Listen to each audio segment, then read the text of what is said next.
Magandang araw po, Pag-asa Weather Update. Alamin ang lagay ng panahon ngayong araw ng Sabado, September 2, 2023 at latest update sa bagyong Hana.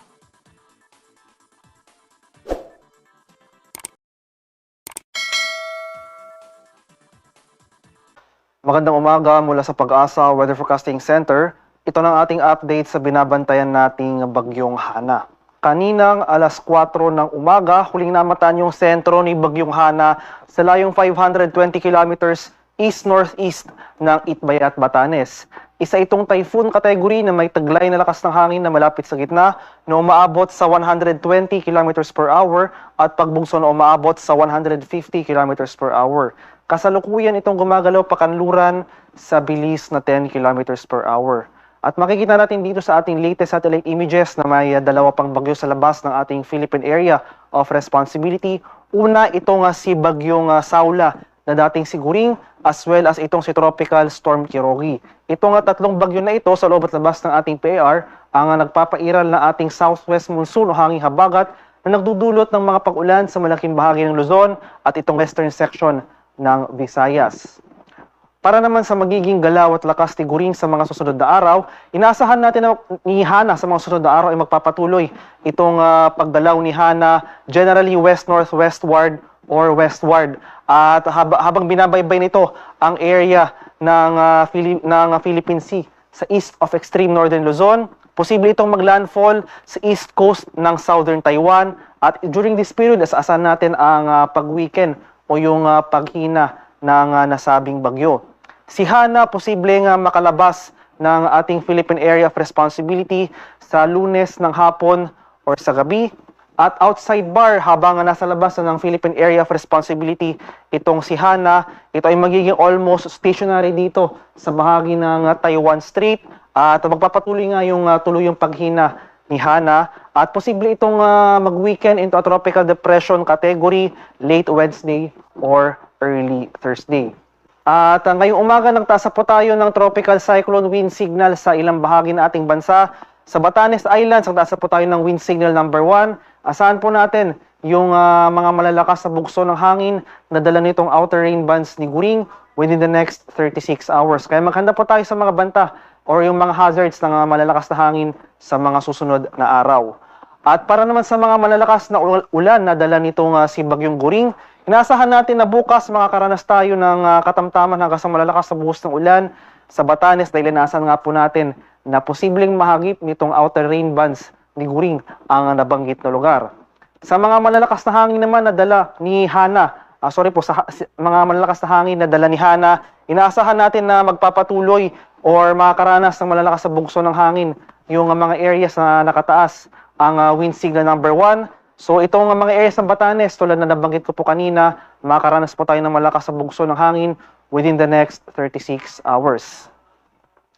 At sa mga pag-ulan naman na dala ng habagat o southwest monsoon na pinapairal nitong tatlong bagyo na sa loob at labas ng ating Philippine Area of Responsibility, ngayon pa lamang hanggang bukas ay makakaranas tayo ng malalakas na buhos ng ulan sa malaking bahagi ng Luzon at western section ng Visayas. So sa mga areas ng Abra, Benguet, Tarlac, Nueva Ecija, sa bahagi ng Pampanga, Bulacan, Rizal, Cavite at Batangas, moderate to heavy rains po ang ating mararanasan sa mga lugar na ito.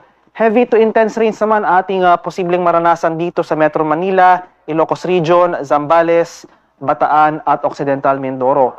Pagsapit naman ng Lunes, posibleng babawasan yung mga pag-ulan sa areas ng Metro Manila at Ilocos Region, pati rin sa Occidental Mindoro. Ngunit asahan pa rin po natin sa mga nabanggit na lugar na ito, itong mataas sa tsansa ng mga biglang pagbaha at pagguho ng lupa, posible rin yung pag-apaw ng ating mga ilog at dalampasigan.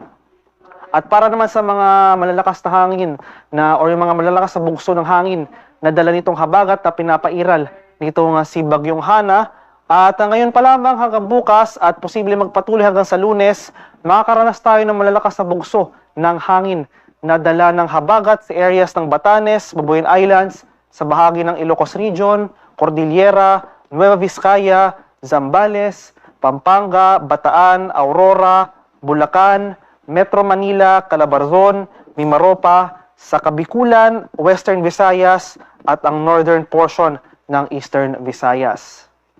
At sa kalagayan naman po ng ating karagatan, dahil sa patuloy rin na pag-iral nitong hanging habagat, ay nagdudulot ito ng maalong sea conditions sa ilang bahagi ng ating bansa. So itong northern at western seaboard sa northern Luzon, pati ang malaking bahagi ng western seaboard ng Visayas, may gale warning po tayo nakataas sa mga lugar na ito. Kaya sa ating mga kababayang mangingisda at may mga maliliit na sasakyang pandagat, kung maaari, huwag po muna tayong pamalaot dahil inasahan natin na magpapatuloy itong maalon hanggang sa napakaalong karagatan na dala ng habagat na pinapairal ni Bagyong Hana.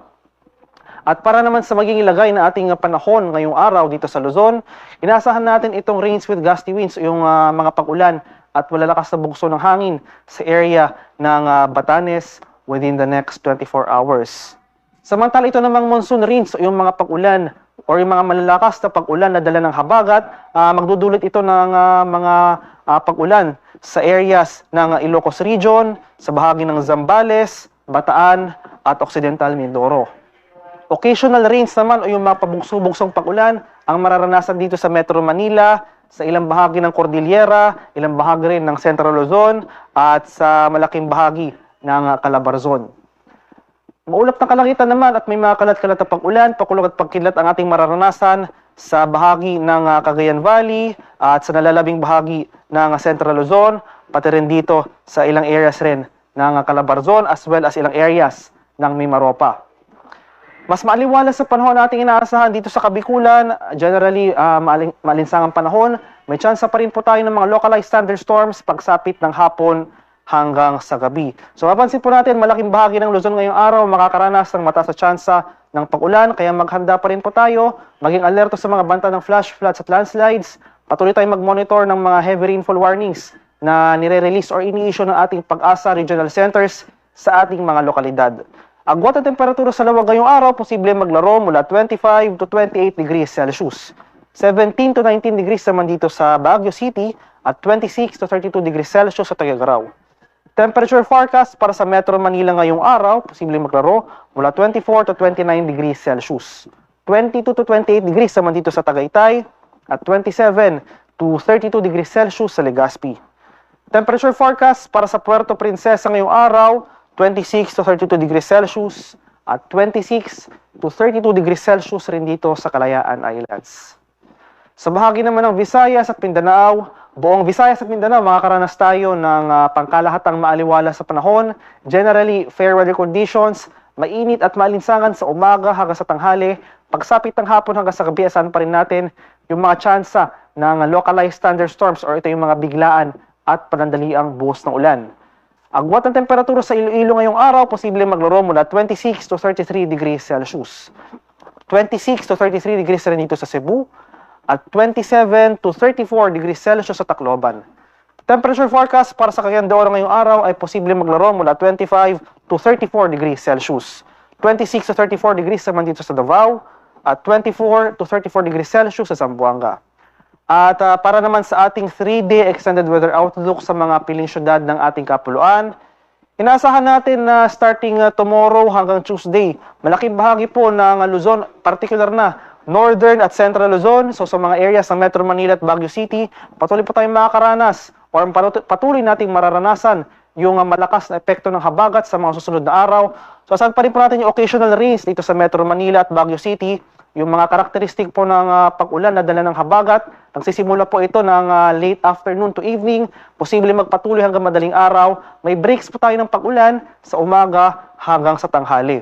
Sa bahagi naman ng Southern Luzon, so sa mga areas ng Kabikulan at Legazpi City, magpapatuloy po or makakaranas tayo ng maulap na kalangitan at mataas sa tsansa ng pag-ulan na bukas, araw ng linggo, at mas maaliwalas sa panahon ang ating mararanasan pagsapit ng Monday hanggang sa Tuesday. May tsansa pa rin po tayo ng mga pulupulong pag-ulan na may pagkulog at pagkidlat.